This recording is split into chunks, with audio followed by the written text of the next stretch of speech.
का नेटवर्क काफ़ी डाउन है। मैं चाहता हूं कि जल्दी से उनके पास आ जाऊं। आब्दी साहब, ज़रा आपसे समझना चाहता हूं कि ईद के बाद आखिर ये कौन सी ताकत थी कि सीधे वहां पर बाहर बंकर से बाहर निकाल दिया ईरान ने बिन्यामिन नेतन्याहू को। आब्दी साहब फिर देता हूँ और इंटरनेट उसका इश्यू है, तो ये समय दूसरी जगह आके फिर से कनेक्ट हो रहा हूँ। आपका जो सवाल है, जी हाँ, ईद जो है वो उसने अपना काम किया है, लोगों की दुआओं ने अपना काम किया। डबल ईद थी, एक ईद उल फित्र थी, दूसरा ईद नौरोज जो ईरानी साल था उसने। पहले बात तो आपने जो शुरुआत में सवाल किया था कि ग्राउंड रिपोर्ट क्या रही, तो मैं आपको बताऊं कि ग्राउंड रिपोर्ट जो है वो वैसे ही जैसे लोग जोश और जज्बे के साथ सड़क पे रहे यहाँ पर और निकले, ईद भी मनाई, नमाज भी पढ़ी, दुआ भी की और साथ साथ अपने जज्बे का भी ऐलान किया। और अब इस वक्त जैसे कि हमारे भाई जो है वो बात कर रहे थे कि देखिए अमेरिका और इजराइल का अभी तक जो एक भूत बनाया गया था पूरी दुनिया में कि ये इतने बड़े सुपर पावर हैं कि इनको कोई छू भी नहीं सकता है, इनका कोई कुछ बिगाड़ नहीं सकता है इनके बारे में। और स्पेशली हमारे मुल्क में उसको इतना बड़ा बना के पेश किया गया कि लोग इस सोच से बाहर निकलने को तैयार नहीं थे। लेकिन अब जो है ये सोच टूट चुकी है। दो चीजें होती हैं सुपर पावर के लिए, एक तो ये कि वो किसी को भी चाहे तो वो मार सकता है। दूसरी बात ये है कि कोई अगर उसको मारना चाहे तो वो उसे रोक सकता है। तब जाके कोई भी मुल्क, कोई भी कंट्री अगर कहा जाए तो सुपर पावर बनती है।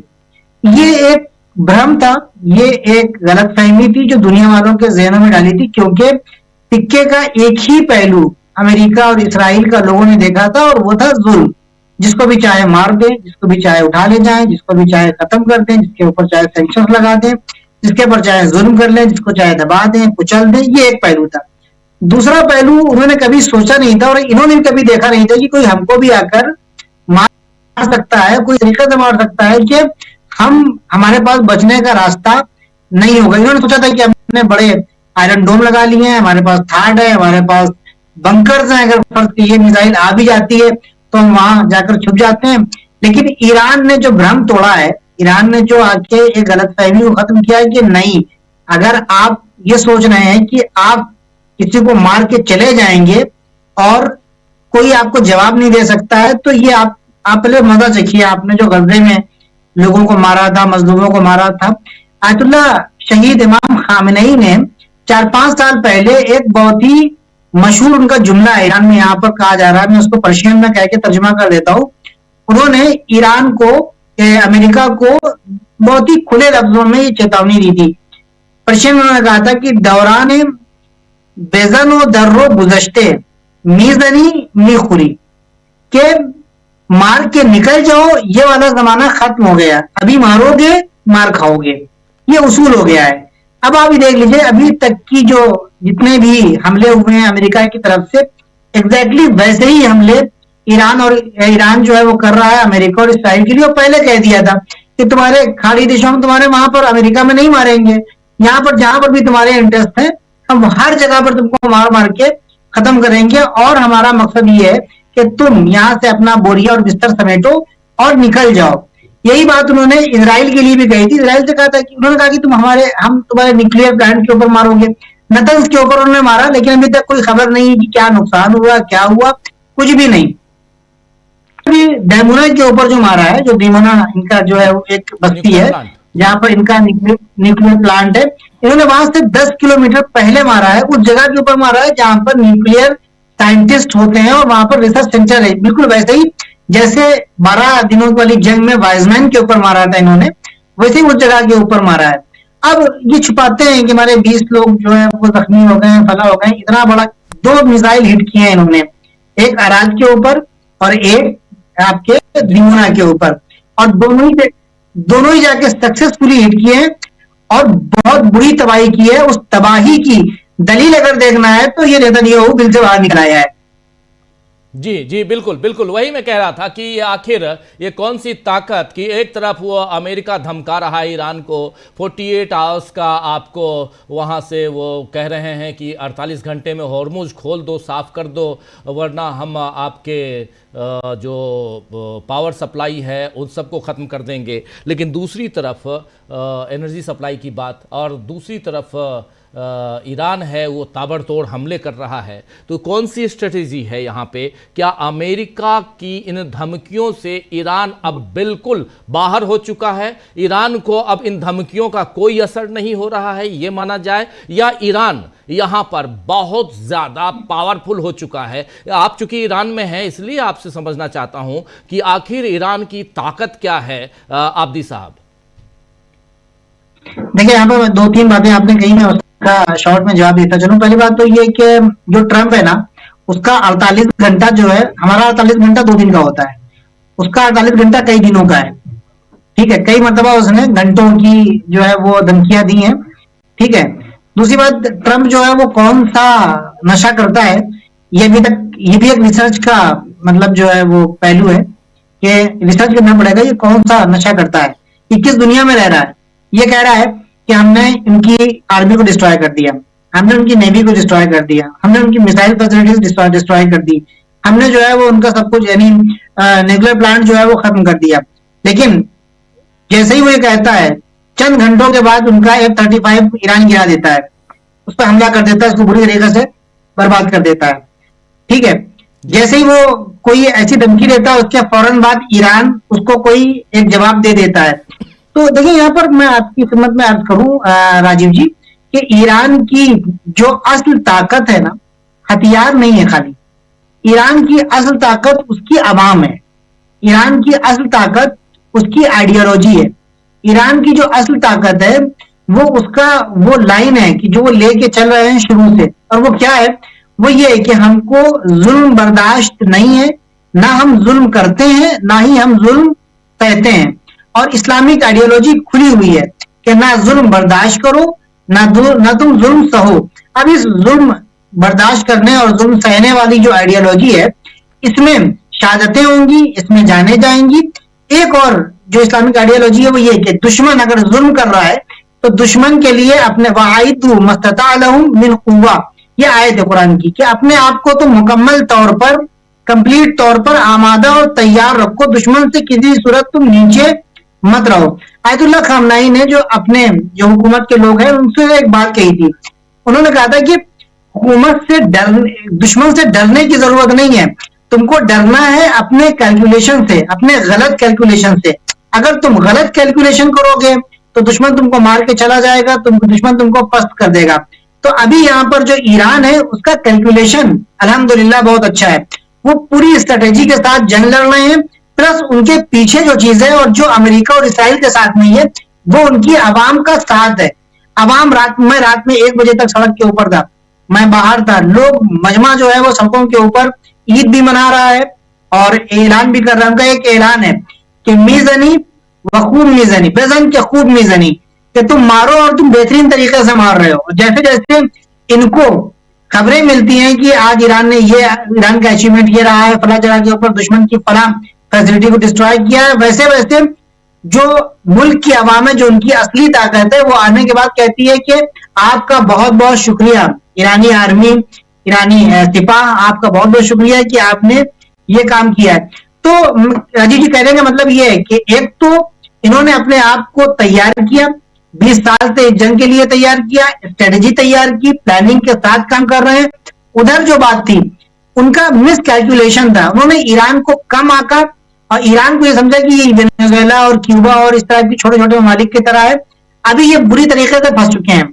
ये ट्रंप जो कह रहा है 48 घंटे की कोई अहमियत नहीं है, तुम 1 घंटे में आ जाओ, तुम 12 घंटे में आ जाओ, बुरे तरीके से तुम हॉर्मुज में फंसे हुए हो और तुम ये देख रहे हो कि पूरा अब देखिए आप हालत ट्रंप की ये हो गई है कि वो अरब के ममालिक से कह रहा है, खाड़ी ममालिक से ये कह रहा है कि अगर ये तुम चाहते हो कि जंग को हम कंटिन्यू करें तो $5 ट्रिलियन हमको दो, अगर तुम ये चाहते हो कि हम जंग रोक दें तो हमको तुम $2.5 ट्रिलियन दो।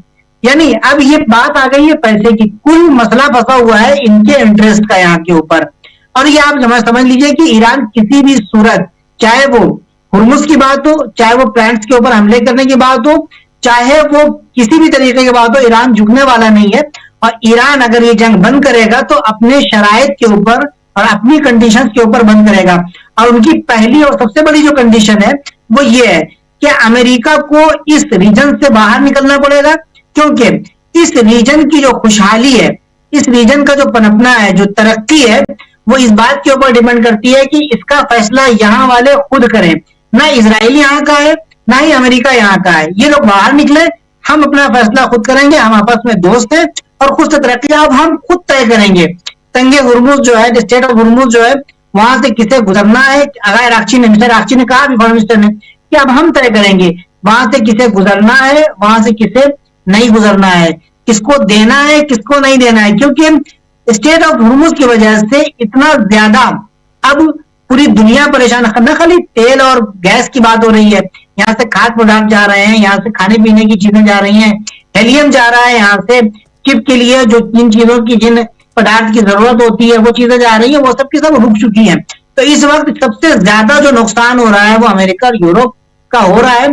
और इसलिए अब इनकी आवाजें निकलना शुरू हो गई हैं कि तंगे हुर्मुज को जो है वो छोड़ना चाहिए और वहां को आजाद करना चाहिए। और ये ऐसा होने वाला नहीं है जब तक कि ईरान की शर्तें न मान ली जाए।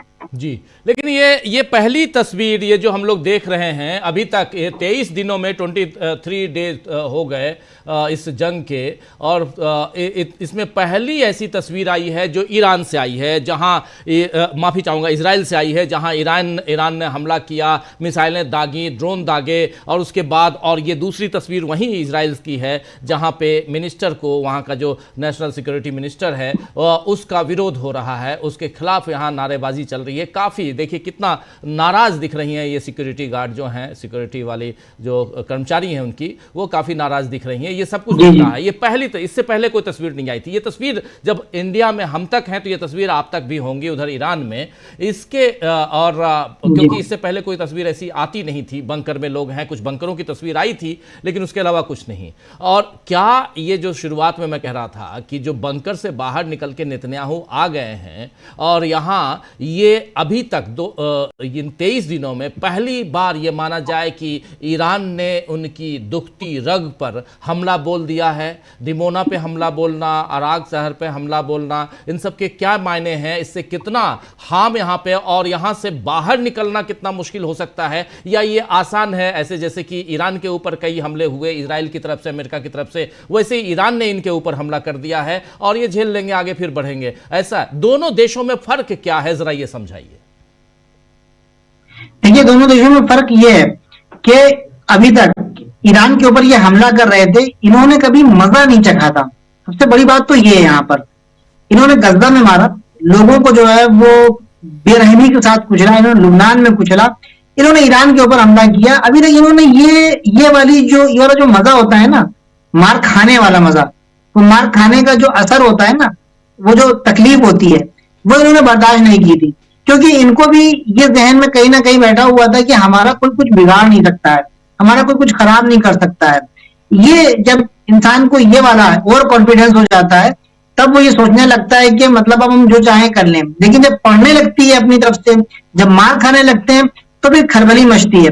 अब आप ये समझ लीजिए कि इनका बाहर निकलना और ये चिल्ला कर कहना कि अब ये जो ईरान है वो हमारे ऊपर, अभी कह रहे हैं कि हमारे बच्चों को मारा है, कहीं पर भी अभी कोई डेटा ऐसा नहीं आया ईरान का। मैं आपको बताऊं कि ईरान ने अभी तक, आप उठा के देख लीजिए डेटा और स्टैट्स, और वो जगह जहां पर ईरान ने अभी तक मारा, कोई ऐसी जगह नहीं है कि जहां पर ईरान ने सिविलियंस को टारगेट किया हो, जहां पर ईरान ने आने के बाद ऐसे लोगों को ह्यूमन शील्ड जो है उसका इस्तेमाल किया हो हमला लेने में।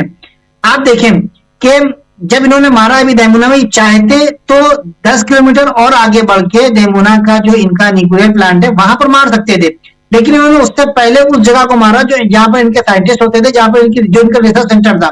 वहां पर इन्होंने मारने के बाद ये बताया कि देखो, तुम हमारी तरफ अगर मार रहे हो तो हम तुमको छोड़ेंगे नहीं, और हम मार सकते हैं, हम तुमको खत्म कर सकते हैं, लेकिन अभी भी हम मोरालिटी जो है वो जंग के उसूल होते हैं उसके मुताबिक चल रहे हैं।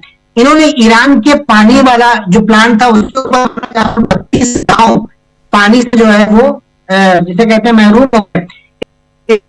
वाले प्लांट के ऊपर नहीं मारा है, पता है आपको, अगर हैफा पे ये उस रिफाइनरी के ऊपर मारे जहां से पानी फिल्टर होके जो है वो पूरे इसराइल में जाता है, वहां पर मार दे तो ये प्यासे मर जाएंगे। लेकिन जंग के उसूल, जंग की जो मोरालिटी है उसको देखते हुए इन्होंने पूरा ख्याल रखा है और उसी एतबार से ये आगे बढ़ रहे हैं। हाँ, एक मौका वो आएगा कि जब ये मानने को तैयार नहीं होंगे, जब ये बाज नहीं आएंगे अपने जुल्म से, अपने तजावुज से, तो उसके बाद फिर ईरान मजबूर होगा, क्योंकि वो आखिरी स्टेट होता है कि जहां पर इंसान फिर वो तमाम चीजें भूल जाता है, रियायतें भूल जाता है। अभी ये एक उसका नमूना है। और आप ये देखें कि आज इनके जो ईरान के जो ऑफिशियल्स हैं उन्होंने ये ऐलान किया है कि ये एक नमूना है, आगे हम और चीजें आपको दिखाते रहेंगे। अभी जंग बहुत लंबी चलने वाली है। अभी इतनी आसानी से अगर आप लोग ये सोच रहे हैं, इनको बता रहे हैं कि अगर तुम ये सोच रहे हो अमेरिका और इसराइल की जल्दी जंग बंद हो जाएगी, तो जंग बंद नहीं होगी, ये भी और आगे जाने वाली है।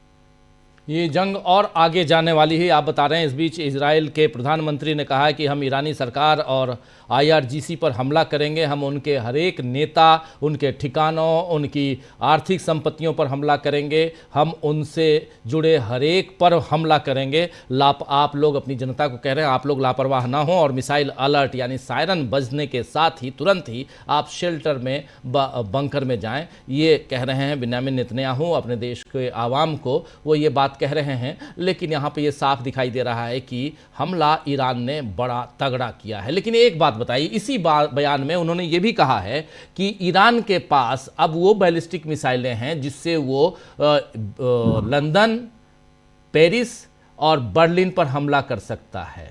इसके क्या मायने निकाले जाए, क्या इसके ये कहने का मतलब क्या है? देखिए, यहां पर मैं आपको एक बात पहले कहता चलूं कि ईरान क्यों मारेगा। ईरान जो है वो लंदन, बर्लिन या जहां भी है उसके जो बता रहे हैं क्यों मारेगा, वहां पर ईरान वही मारेगा। अभी तक जो पहली बात तो ये कि ईरान एक ऐसा मुल्क है जिसने आज तक, आप चैलेंज है, आज तक उसने कभी किसी मुल्क के ऊपर पहले हमला नहीं किया। आप हिस्ट्री उठा के देख लें ये इस इस्लामिक रेजीम की, कि जो इस्लामी इनकलाब जमहूरी इस्लामी ईरान है, इस्लामिक रिपब्लिक ऑफ ईरान है, इसने कभी किसी के ऊपर हमला नहीं किया। इराक ने इसके ऊपर हमला किया, इन्होंने अपना डिफेंस किया। इसराइल ने, अमेरिका ने इनके ऊपर हमला किया, इन्होंने अपने डिफेंस में फिर हमला करना शुरू किया। पहली बात तो हिस्ट्री ईरान की ये है। दूसरी बात ये है कि अब ईरान के पास ऐसे मिसाइल हैं कि जो दूर तक मार कर सकते हैं। तो अभी तक जो डियो गॉर्सिया वाला जो वो है टापू मारा है अभी, ये ईरान ने भी कंफर्म नहीं किया है, ये उनकी वेस्टर्न मीडिया सोर्सेस से आई बातें। दूसरी बात ये कि ईरान को जरूरत नहीं है कि इतने लंबे मिसाइल को मारे, इतने लंबा मिसाइल मारे। वो अरब सागर में जाने के बाद अपने शिप के जरिए से भी 1000-1500 किलोमीटर की मिसाइल भी मार सकता है। ये एक बात है। अभी हम बात करते हैं हक की। अच्छा ये बताइए, आप जो है वो दूर तक मार करने वाले मिसाइल बना सकते हैं, आप दूर तक मार करने वाले फाइटर जेट्स बना सकते हैं, आप न्यूक्लियर जो है वो हथियार बना सकते हैं। ईरान को ये हक नहीं है। ईरान क्या अपने जो है वो, अगर मान लीजिए दूर से इनके ऊपर हमला हो रहा है, तो क्या ये दूर तक मार करने वाली मिसाइल बनाने का इनको हक नहीं है? हक है इनको। और ये तो क्या कहते हैं, इंटरनेशनल कानून है कि अपने दिफा का, अपने डिफेंस का हक है। एक वो मुल्क जिसने आज तक दुनिया में किसी को परेशान नहीं किया, आज तक उसने दुनिया में दोस्ती का पैगाम दिया और आज तक दे रहा है। आप हमारे मुल्क की मिसाल ले लें, हमारे मुल्क के लिए उसने क्या नहीं किया। उसने हमारे मुल्क के लिए गैस देने की, गैस पाइपलाइन पहुंचाने की बात की उसने। 1994 में पीस गैस पाइपलाइन का जो प्रोजेक्ट है वो शुरू हुआ। 2008 में अमेरिका ने आके उसको बंद करवा दिया। हमारे मुल्क का कितना बड़ा नुकसान हुआ। हमारे यानी पीस गैस पाइपलाइन है, दोस्ताना पाइपलाइन है, अगर वो हमारे मुल्क तक पहुंचती तो आज जो हालात हो रहे हैं, जो लोग जान दे रहे हैं गैस की लाइन में, वो नहीं होती। ठीक है, उसके बाद 2019 में ईरान कितनी सस्ती गैस देता था सिर्फ दोस्ती के हवाले से। और आयतुल्लाह शहीद खामनाई वो कई मर्तबा कह चुके हैं कि ईरान की, हिंदुस्तान की आवाम हमारी दोस्त हैं, उनके दोस्त हैं, उनसे मोहब्बत करते हैं। सैकड़ों हमको जो है मिसालें इसकी मिल जाती है। आप खाड़ी के देशों में आए, अभी तक टीम लीडर ये कहते हुए नजर आ रहे हैं कि हम अपने पड़ोसियों के दोस्त हैं, उनके साथ गहरे ताल्लुकात रखना चाहते हैं, हम उनसे लड़ाई नहीं करना चाहते हैं, लेकिन हमारी मजबूरी ये है कि तुमने उनको अपनी जमीन के ऊपर जगह दी है, तुमने उनकी जमीन, अपनी जमीन पे इजाजत दी है कि वो तुम्हारी जमीन से उड़ के आए और हमारे सुप्रीम लीडर को शहीद करें, बच्चों को शहीद करें। 165 के नजदीक बेगुनाह बच्चे शहीद हुए, वो तुम्हारी जमीन से उड़े हैं। तो हमारा जो है हक है कि हम इनको खत्म करें। तो अब जब जहां तक बात हक की आती है तो वहां पर दूर तक मिसाइल 2000, 10,000, 12,000, 15,000, जहां तक अपने डिफेंस की बात आती है, अपने बचाव की बात आती है, तो ये अक्ल भी कहती है और इंटरनेशनल कानून भी कहता है कि अपने बचाव के लिए हर वो हथियार आप बना सकते हैं जो इंसानियत के लिए नुकसानदेह नहीं हो। इन्होंने न्यूक्लियर बम नहीं बनाया, परमाणु बम नहीं बनाया। इमाम खामनेई कहते रहे कि ये इस्लाम की तालीम नहीं है, हमारा मजहब इंसानियत का मजहब है, इंसानियत का नुकसान नहीं पहुंचाता है, इसलिए हम परमाणु बम नहीं बनाएंगे। जबकि इनके अंदर ये क्षमता है, जबकि इनके अंदर ये एबिलिटी पाई जाती है, ये बना सकते हैं, जब चाहे बना लें, लेकिन ये नहीं बना रहे और नहीं बनाएंगे।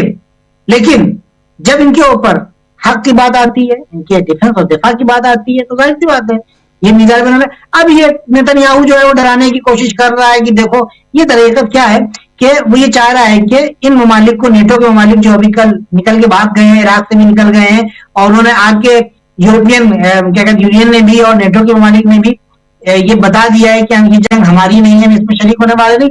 नेतन्याहू और अमेरिका, ट्रंप जो है वो अलग अलग पढ़ रहा है इस वक्त, दोनों अलग अलग पढ़ते हुए नजर आ रहे हैं, और अब ये चाह रहे हैं कि किस तरीके से उन लोगों को अपनी तरफ लेकर आए ताकि इस जंग में वो भी, उनको भी झोंक दिया जाए और वो भी जंग में फंस जाए। लेकिन अभी ऐसा लगता है नजर नहीं आ रहा है। रही बात मिसाइल की, तो मिसाइल उनका हक है और वो बनाएंगे, और मजबूत से मजबूत मिसाइल उनको बनाना भी चाहिए। ये बात अकल भी कहती है और कानून भी कहता है। जी, आप हमारे साथ बने रहिए।